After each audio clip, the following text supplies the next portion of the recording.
Yo, champion making, welcome to the beginner to master speedrun, where I take a fresh Pokemon account and take it all the way to Master Ball tier from Pokeball tier without using home or any transfers or any added monetization into the game, just using what I can find in the recruitment ranch, and to show that you can, use these good Pokemon and these good principles and good theory to get yourself to be a master and a Pokemon champion.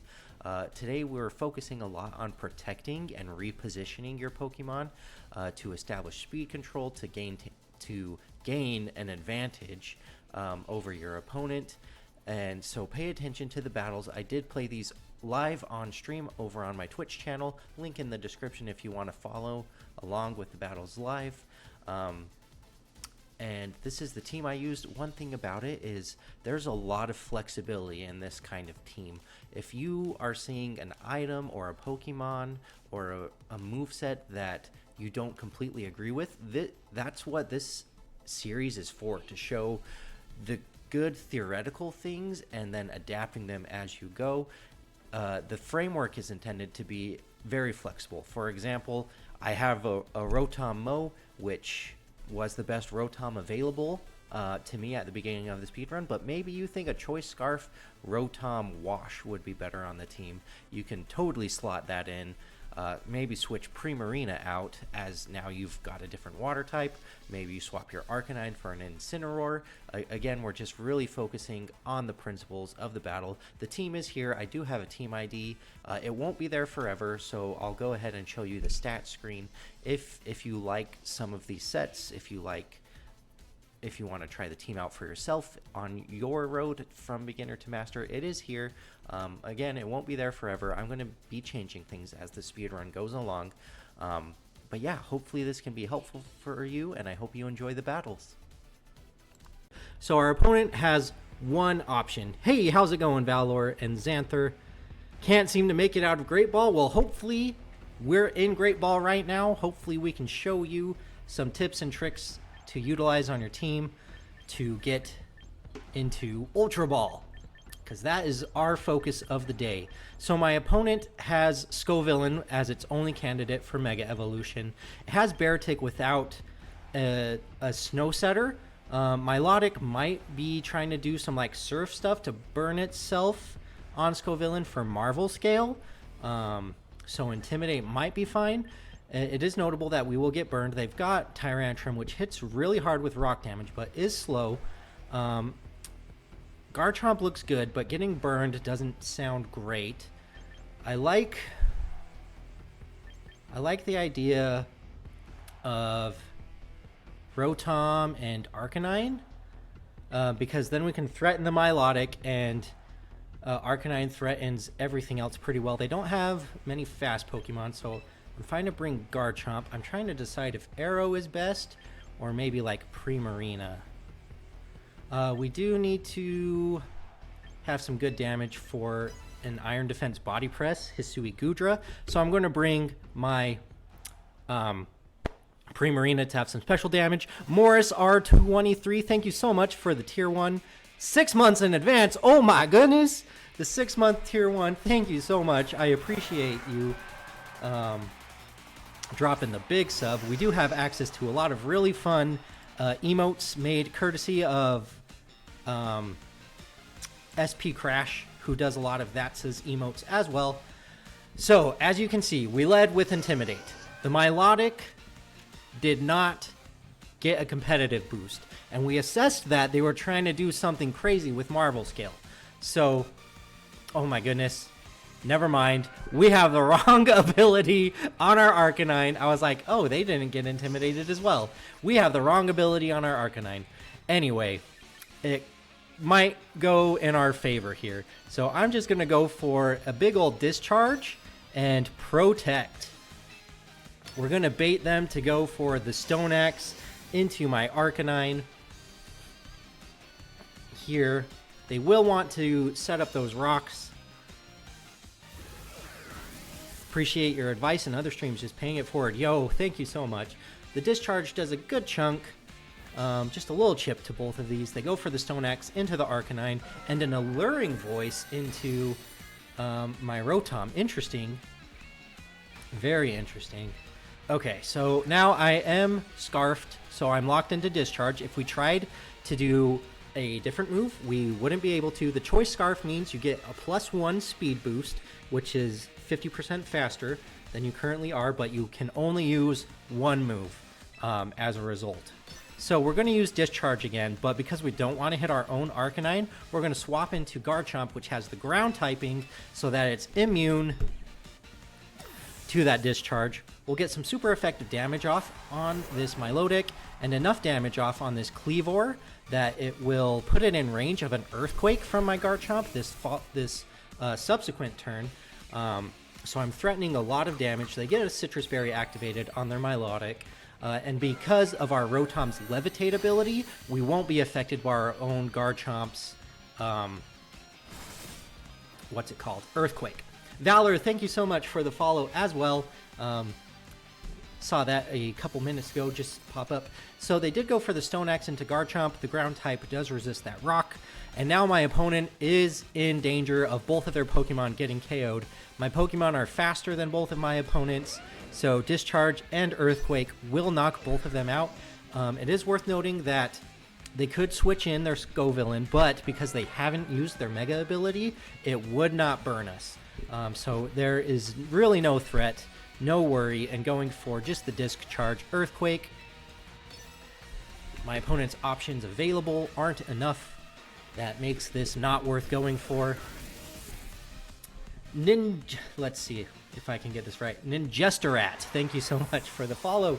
I appreciate you, all the people coming in from That's His Stream. I am Josh Diamond. I am a competitive Pokemon player of about 8 years now. I've been attending regionals off and on. I'm not the most active. I attend 1 to 3 regionals per year, but I do my best. I try to have fun. That's helps me team build quite a bit, and I've used his ideas to get to day 2 at 2 separate regionals now, and I'm going to the Los Angeles regionals coming up, which will be Regulation I. Unfortunate, but it is what it is. Okay, so now we have to go for... They're going to Mega, so we have to accept that we're going to be burned. So I think we go for the Discharge. And Earthquake is super effective. Actually, I don't want to get burned quite yet, so I'm going to go for the Dragon Claw into the Tyrantrum. However, now I'm second guessing because the Scovillain could just go for a Rage Powder if they expect that. And I want to get as much super effective damage off on the Tyrantrum. Earthquake is super effective as well. We will be taking a burn, but I think between the Discharge and the Earthquake damage pre-burn, it will be enough. However, they did not go for the Mega. They're hoping for potential Moody boosts to get them through this end game.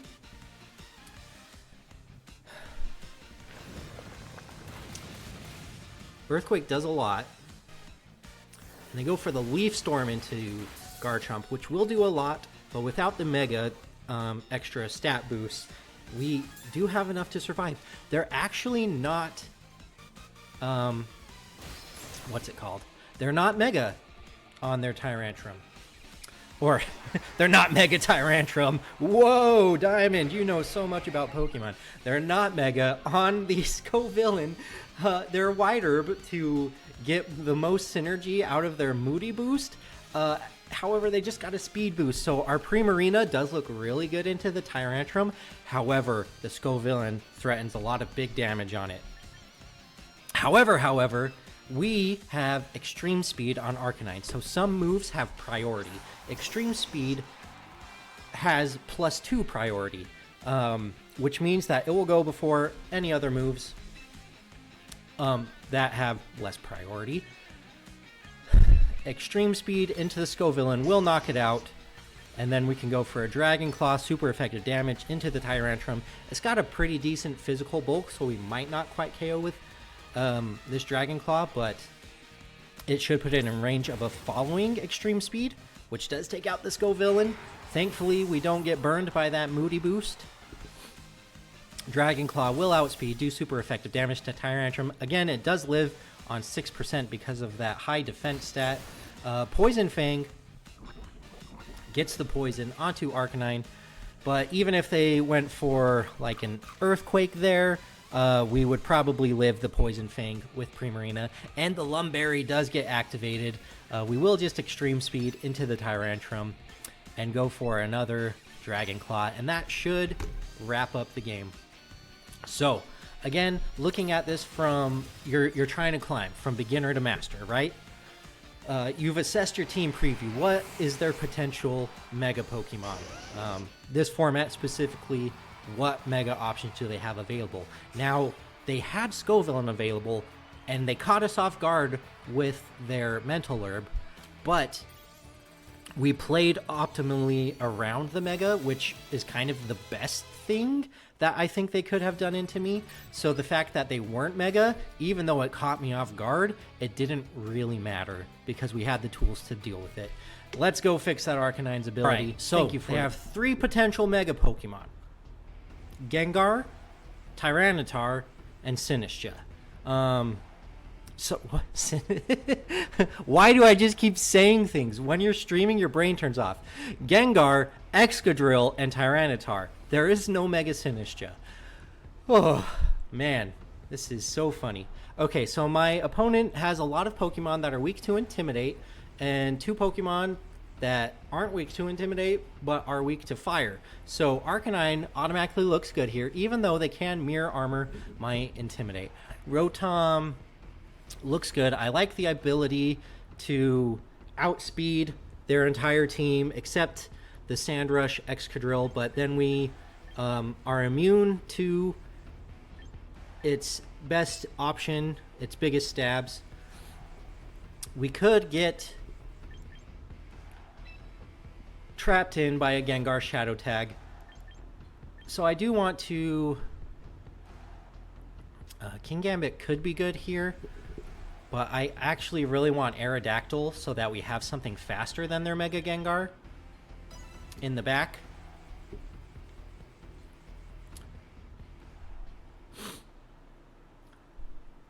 Okay.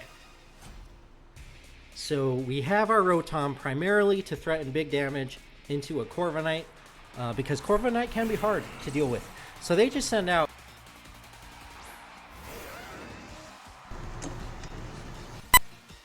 unplugged my mic for a second there. They let Gengar and Tyranitar. So we can Earthquake, hit both of these guys for super effective damage. We can Electroweb to slow down the Gengar. I kind of like that option. They could Shadow Tag us in, but because their Excadrill isn't on the board, they would have to switch it in to a potential super effective Earthquake. We do have that Wide Herb in case they try to intimidate us with an Incineroar in the back. Sinistcha coming in is probably one of the better options, but then we still have Electroweb Earthquake available. I'm going to go for it. They could try to set up a Trick Room in that situation to sweep us with a Tyranitar. This also gets around them trying to play... Okay, so Corviknight comes in. Discharge EQ could have been good. Probably would have been better given what just happened.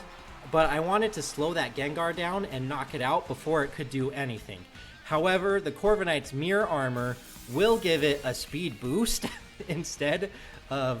Or it will reflect on us a speed drop. So now we're effectively have lost our item on Rotom.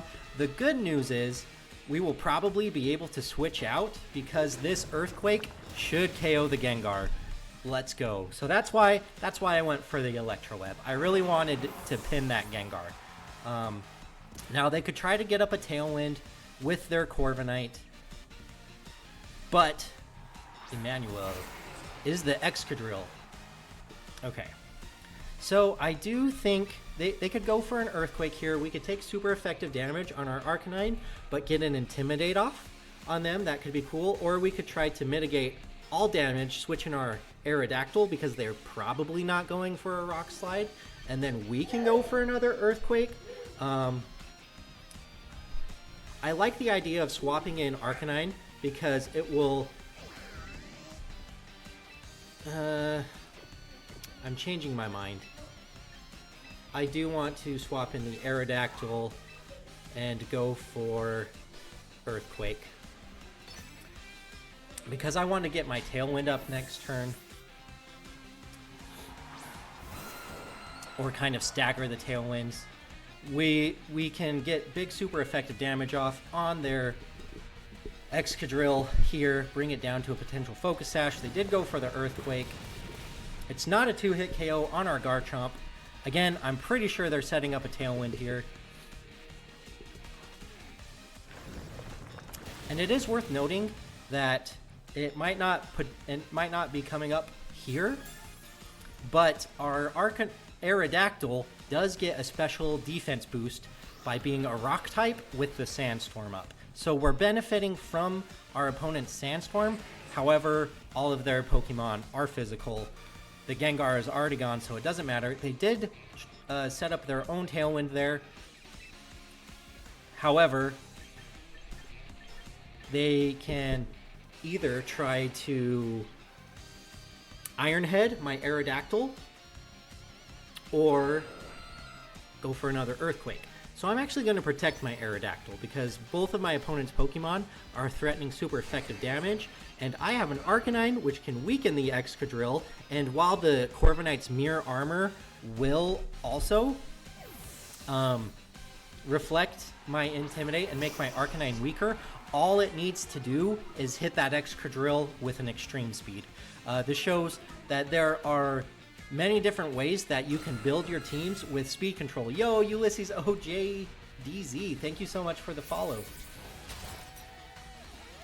And we clutched out even better because they went for the Iron Head onto my Garchomp, assuming that my Aerodactyl would protect. They went for the double Iron Head into my Fire type. So we got the most out of that turn that we could.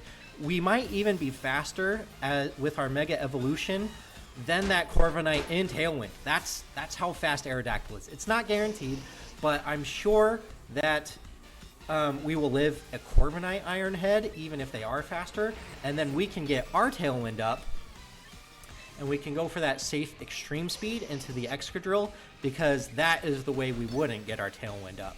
So even if they protect, it's worth going for the Excadrill here, because it's the safest option available. You don't need to make reads on your opponent every turn. Let's say I was like, okay, they're going to protect here. I'm going to go for a Will-O-Wisp into Tyranitar. That might be good, but they didn't protect. Like, that's our worst case scenario, is making a read and being wrong. So even though, like, there was a high likelihood that they might try to go around that play, sometimes it's better to keep your opponent honest than risking the only opportunity you have to get really behind in the battle. And our opponent saw that, and they just forfeited. This is great. Arcanine is the best boy, putting on a great showing of how it's not always terrible to give your opponent an advantage in a certain way. Like, we intimidated the Excadrill, but we reflected the Intimidate on us by the Corviknight's Mirror Armor. It didn't matter because we did the job we needed to do. We're on an 8-win streak on our beginner to master run. Let's keep going.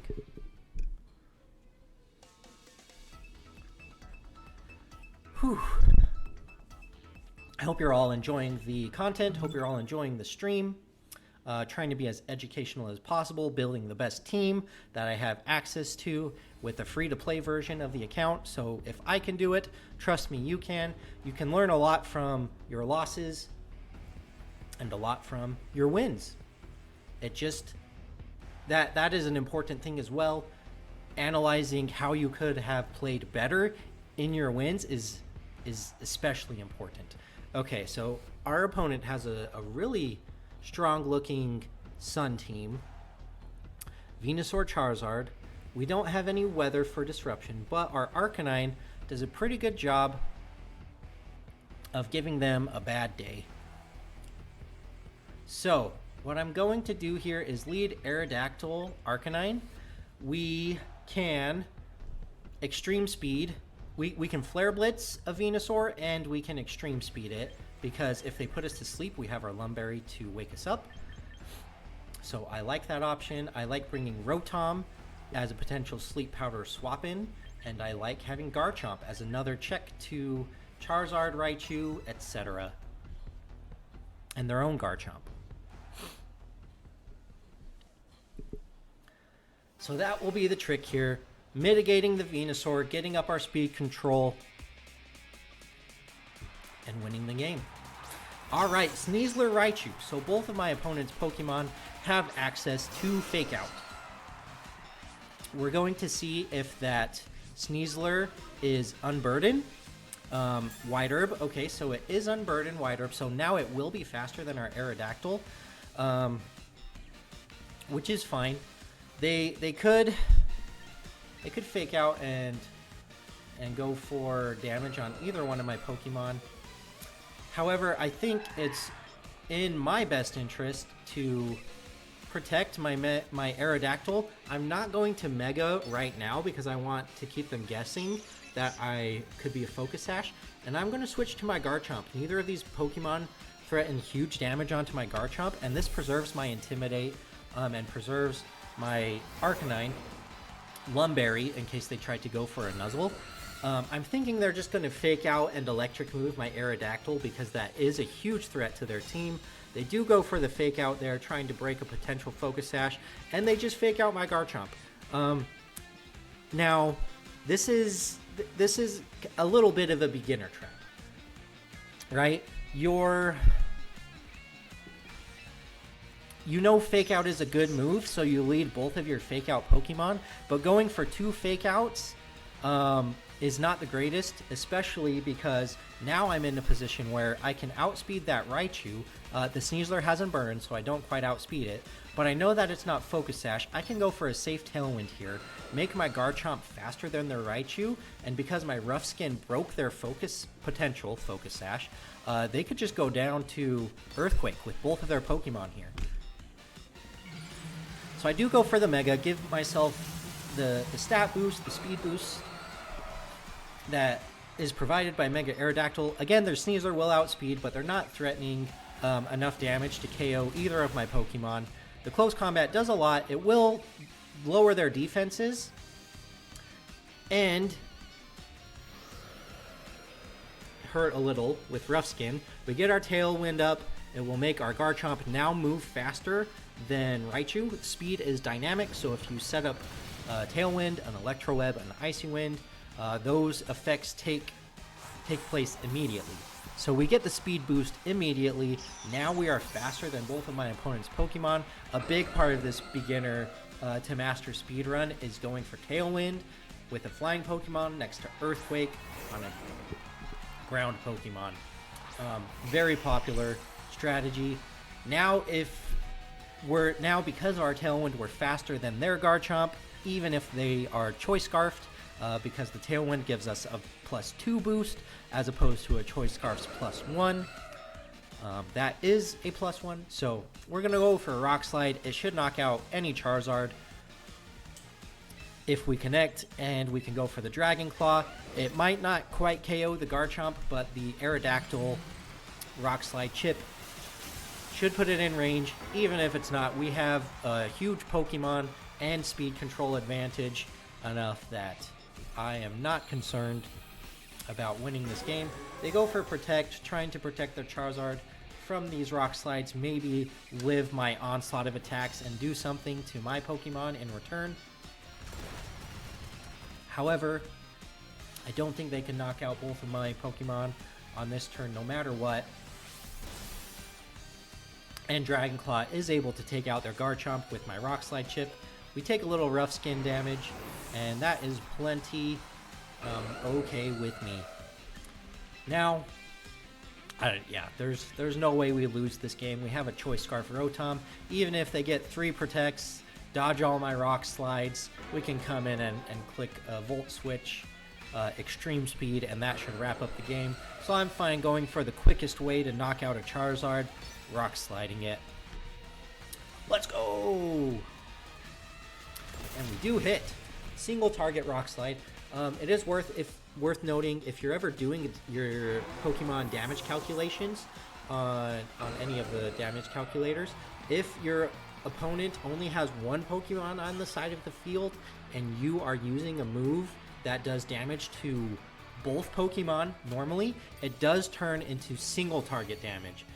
The double target damage goes down to 75% of its power, but it changes to single target damage if there's only one target on the other side of the field, and it does more. So keep that in mind as you are doing your damage calculations. Is that a 9-win streak? 9-win streak on the road to master. Can we get more? Wooper, get ready to battle Wooper. Is anyone ready to battle Wooper? Who is your least favorite Pokemon? Mine is Quagsire, the evolution of Wooper. So Woopers come for revenge. They want to take me down because they know I don't like Quagsire. They know Quagsire's the worst. Okay. So they have Prankster speed control. They could lead Whimsicott. Aerodactyl is good into Whimsicott. It's good into all of these Pokemon, but they'll probably lead Whimsicott plus something that threatens my Aerodactyl because Aerodactyl is so good against their team, such as Perberry. Thank you so much for the follow. Darth Kakuna, also thank you for the follow about a minute ago. I appreciate you. So I'm going to lead Rotom. Looks like a pretty safe pick into a lot of their Pokemon. And Arcanine is decent. Rotom and Garchomp, I feel I really like as a lead. I do want to bring Aerodactyl for speed control in the back. And Primarina feels like a good option to bring. Quagsire isn't even the worst member of the Wooper family. Do we have a Clodsire hater out here? Vanslucy? Do we have a Clodsire? Is that what I'm sensing? Or are you a Wooper hater? Just going straight to the source. All right. Bring the deserved Clodsire hate to the table. Okay. Well, this is an interesting lead. I got hit with the Florges in 2020. 6. It's not 2020 anymore. I'm 6 years behind. Okay, so the Whimsicott could be holding a Focus Sash, so I actually do want to get some Electroweb damage off. Slow it down, slow down their Tailwind a little bit. And man, they're going to be going for big fairy damage here. So you know what? I'm going to go for an Electroweb, get some speed control up, and I'm just going to protect my Garchomp here. They're not threatening the Rotom too much. Garchomp is an easy sitting duck here, so I'm going to protect it a little bit. The Tailwind will give them an immediate speed boost, so they should be faster. They are not faster than my Rotom, so they don't have a lot of speed on that Florges. Because my Choice Scarf Rotom still outsped it in Tailwind, which means it will outspeed it on this turn as well, and make my Garchomp outspeed it as well. Now the real question is, okay, so Florges has leftovers. The real question is, do I want to leave my Garchomp in here like a sitting duck, because I'll probably live a Dazzling Gleam, or do I need it for something in the back? And there's a good chance I'm going to need it for maybe a Dragonite or a Volcarona in the back. I'm going to swap in. I'm locked into Electroweb, so I'm going to keep slowing them down to make their Tailwind kind of useless. Using Florges saves you like $70 in 25 hours. Yo, you're not even wrong. You're not even wrong. So we're going to swap in our Primarina because it will be able to tank these attacks a little bit better than Garchomp. I want to chip my opponent into range. So they hit us with a Moonblast, and they're probably going to hit us with another Dazzling Gleam here. We hit them with an Electroweb. And now we're going to hit them with Moon. There are 3 Fairy-type Pokemon on the field right now. If only there was some Fairy Aura to go around. So we get our Citrus Berry on the Primarina, but man, we are losing ground quickly. So I don't want to take any more damage on my Rotom. I'm going to bring in the big gun, Aerodactyl, because I've slowed them down quite a bit. My opponent's Tailwind has 2 turns left. So if I bring in my Aerodactyl here, knock out their Whimsicott on the upcoming turn, then I will have the speed control. So I'm going to go ahead. Maybe I Moonblast the Florges. That thing is getting a little annoying, I'm not gonna lie. So with its leftovers, I need to start putting it in range of my big attackers. Unnerved. They are too nervous to eat berries. They go for a fake tears. Oh my goodness. Into my Primarina. We will be faster than them. Hit them with this Moonblast. But man, this Dazzling Gleam is going to hurt. We are on the back foot. We're in a little bit of trouble. Now Primarina still hangs on with its massive special defense stat. Again, we are faster than both of these Pokemon. I'm going to Mega Evolve. I'm going to Dual Wing beat the Whimsicott. And am I okay dropping to a Dazzling Gleam here? Do I need my Primarina for anything else on this team? Or is it better to let it go down now? I think it's worth letting it go down. We have enough for the Dragonite and the Volcarona in the back. We have our Rotom to help us get through a Mega Launcher guy. So I'm going to go straight for the Dual Wing beat into that Whimsicott and try to deny them speed control and let my Primarina go down in exchange for enough damage on Florges to drop to a Rock Slide. They swap it out into the Clawitzer, so they're going to be taking a lot of damage on this Clawitzer. They've got that Mega Launcher ability over there. Looking to get big damage off on my Aerodactyl. Maybe if they protect Whimsicott here, they could get a second Tailwind up, but they do not. They go for the Moonblast into Primarina, and because of my speed drops, or my special attack drop, special defense drop, they're able to knock me out there. But we have denied speed control. Now, we have to deal with the Clawitzer. So we bring in our Rotom, naturally. And there's the Florges. Okay.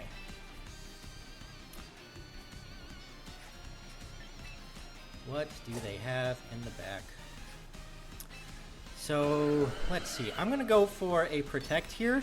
I could go for a Volt Switch into the Clawitzer and do as much damage as possible, but I don't want my Garchomp switching in here on a super effective move, and because I think that they will drop to a Rock Slide plus Earthquake next turn, that it's okay to let my Rotom go down in exchange for getting big damage off on both of my opponents.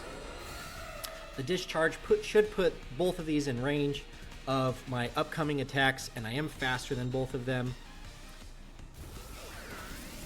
Boom! And if they don't knock out my Rotom, we can just swap in Garchomp into the Aerodactyl slot and do that again. They went for the Water Pulse into Aerodactyl, and Florges can't move because it is fully paralyzed. Let's go. Paralysis has dropped to 1 in 8 chance, so that works out great for us. I am going to swap in my Garchomp. There's a high likelihood that we won't knock that Florges out here and tank a Dazzling Gleam, but I don't think 1 should be enough to KO my Garchomp. They could Moonblast, and that would take me out, but I think they're just going to be going for Dazzling Gleams here. And I would rather take a Dazzling Gleam on my Garchomp than a Discharge on my Aerodactyl. Okay. So, Discharge does take out the Clawitzer. The Florges... the Florges gets paralyzed again. Oh, no. The poor Florges. Alright, so it is Volcarona. So, Rock Sliding our way to win. Discharge, Rock Slide. Getting paralyzed, fully paralyzed right now. You have the most complaint equity in the world. You can be like, oh, it's only 12.5% chance. The nerf to paralysis was a buff to paralysis because now your opponent gets way more tilted when they get fully paralyzed. So this was a good one. A good battle. Alios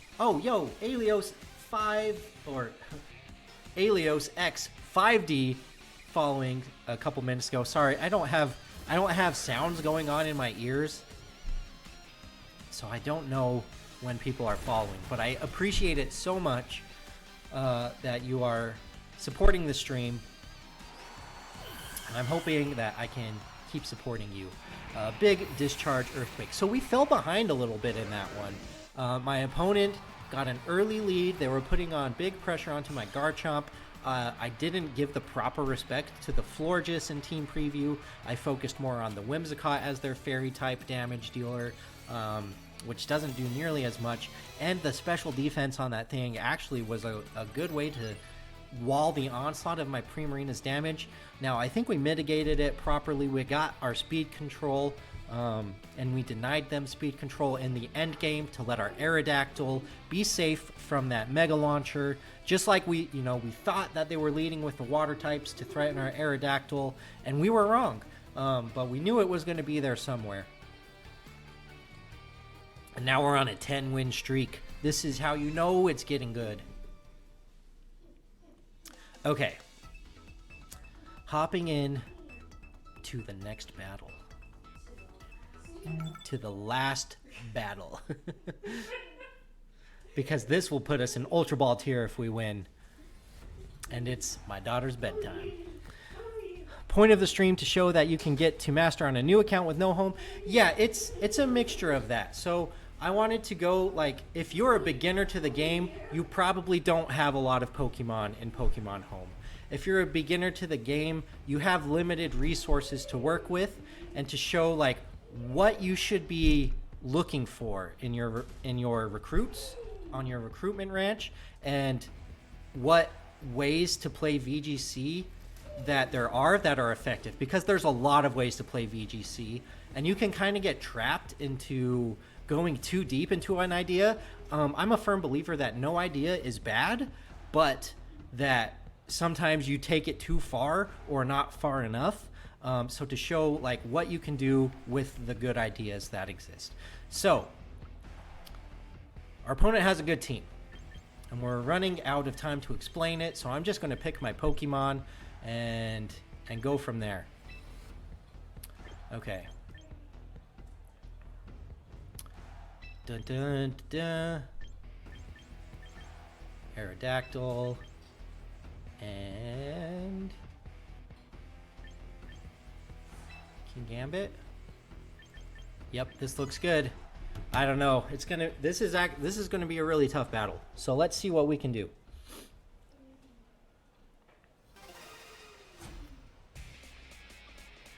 Punk guy. So they have potential Mega Kangaskhan, and they have potential Mega Aerodactyl and potential Mega Gengar. Now, Aerodactyl is most likely going to be a Focus Sash. So the Garchomp is most likely going to be the Mega of choice here. So I'm going to go for... Do I want Discharge or Electroweb? I think I want Electroweb. Let's look at my opponent's team really quick. They do have Garchomp. And there could be Mega Feraligatr. So they probably don't have Feraligatr. I'm going to go for Electroweb. And I'm going to go for Rock Slide. They can only fake out one of my Pokemon. So they did not Mega Kangaskhan. So they might be... They just might be Mega... What's it called? They're trying to set up for a Mega Feraligatr endgame. So we're going to get a big Rock Slide, super effective Rock Slide on that Aerodactyl. It is in range of another one. Now, the question is, do we want to...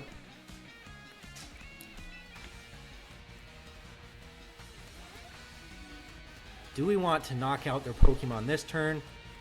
Or do we want to preserve a turn? So I think they're going for a normal move. Maybe a flying move. Probably just Rock Slide and either going for my Rotom or my Garchomp. So I think a good play here is to kind of burn a turn of their Tailwind, swap in my King Gambit, and just protect my Garchomp.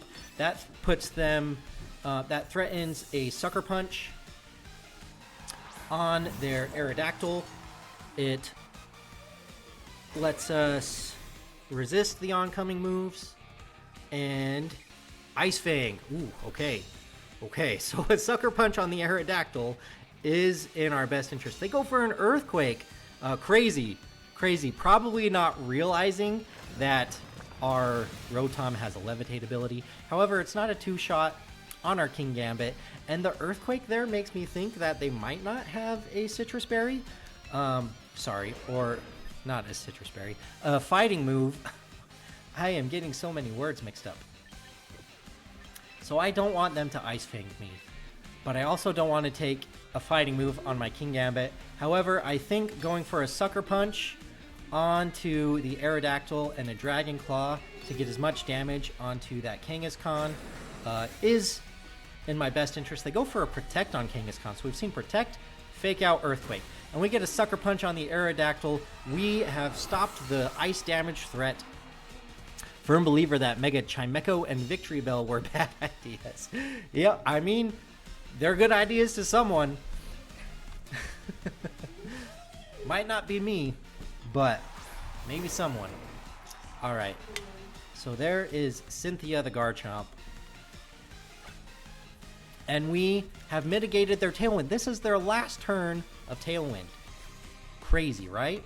So I'm just going to go for a Protect on my King Gambit because we Sucker Punched last turn, and a Protect on my Gyarados because we Dragon Clawed last turn. So this is our last turn of Tailwind. This gives me the best opportunity, if they're not Choice Scarf on the Garchomp, to win a Speed Tie next turn. Or, you know, swap out my Pokemon, go from there. See if they go for an Earthquake here, see if they go for a Dragon Claw, see if we want to swap in our Rotom, because now that the Aerodactyl is gone, maybe Rotom doesn't have as much value to us. So Garchomp protects, King Gambit protects. Did their Kangaskhan protect there and fail a double? Is that what I saw? Scale Shot, crazy. Okay, yep, they tried to protect their Kangaskhan there, which is a little weird. So maybe not the strongest opponent, but it is important to also appreciate every opponent as though they are the best. And the game's not over. They could beat me. And how embarrassing would it be to lose? Okay, so they still haven't Mega Evolved, which means they could be Mega Gengar, Mega Feraligatr in the back. King Gambit is losing its value to me. So I think I'm going to Sucker Punch their Garchomp, put it in range of a Dragon Claw if they happen to be bulky, and go for my own Dragon Claw. So they Sucker Punch my Garchomp. They will take some rough skin damage, and that means we've seen all the moves on the Kangaskhan, which are Sucker Punch, Earthquake, Fake Out, Protect. And we win the Speed Tie, potential Speed Tie. We don't know how they've trained their Garchomp.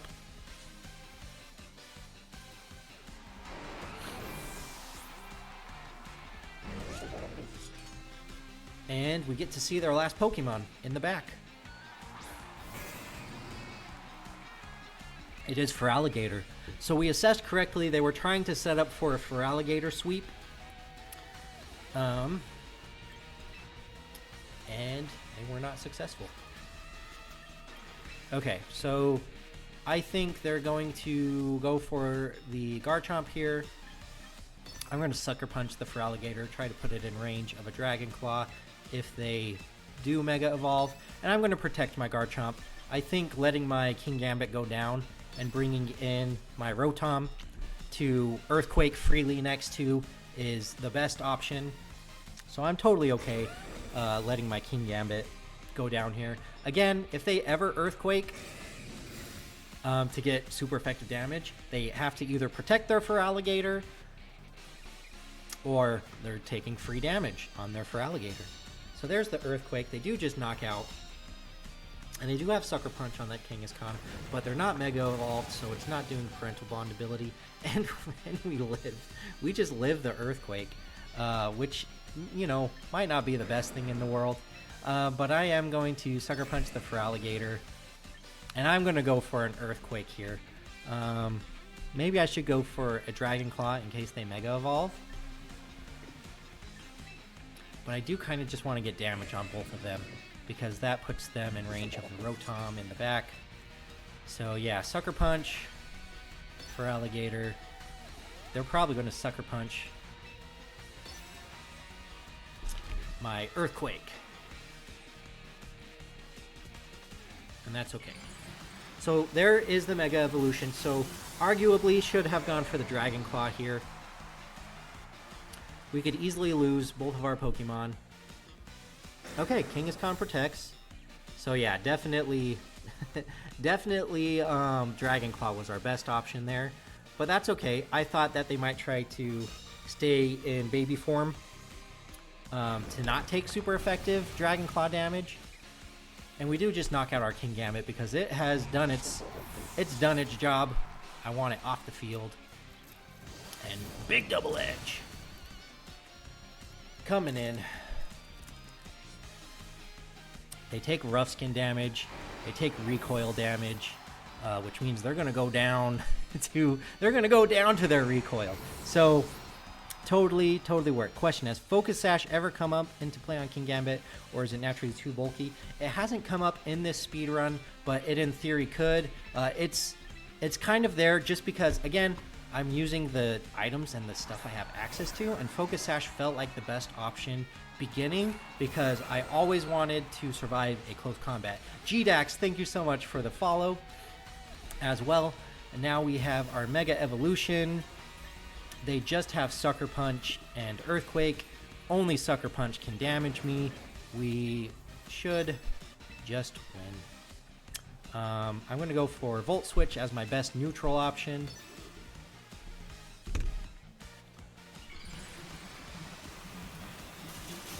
Confused as why I was seeing so many for alligators today till I saw Wolfie uploaded. Yep, Wolfie is quite the influential figure. Nindo Plays, thank you as well for the follow. Thank you for supporting the stream. I hope these beginner to master speedruns are entertaining, helpful, help you see cool team ideas. We're, Rock Slide, Volt Switch. There is nothing my opponent can do. Is he Bright Powder? Did I miss? I thought they just protected there. I'll be honest, I wasn't really looking. If they dodged a Volt Switch, oh yeah, they're Bright Powder. If Volt Switch is missing, they're Bright Powder. Crazy. Bright Powder Kang. You saw it live. But now we have Rock Slide them into oblivion. That puts us on an 11-game win streak.